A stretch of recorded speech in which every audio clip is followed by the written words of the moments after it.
6月28日，根據港媒嘅報道，甘比做上咗 CEO 之後，舉辦咗第一場招聘會，為集團招攬人才。佢仲俾每一位前嚟面試嘅求職者送出咗3000蚊嘅現金，實在係太好啦！受不可抗力嘅影響，好多港圈大企業大量裁員。為咗幫助呢一啲失業人士，甘比所在嘅華人置業集團琴日舉辦咗一場大型嘅招聘會，提供咗約600個全職或者兼職嘅空缺。CEO 甘比唔單止親臨現場，佢仲大手筆咁樣向每一位求職者送出3000蚊嘅現金。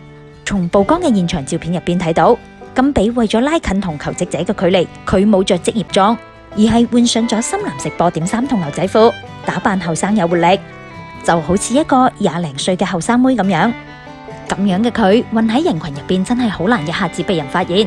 佢仲親自面試求職者，雖然佢以口罩遮面，但係仍然能夠睇得出佢嘅眼神專注。睇嚟佢對今次嘅招聘真係好認真。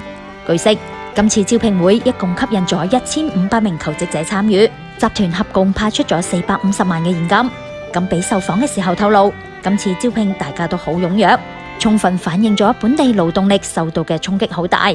我哋除咗為社會出一份力之外，仲更加促使唔同企業一齊增加人手，令到經濟復甦。最後佢仲講，如果有需要嘅話，將來可能會再次舉辦同類型嘅活動。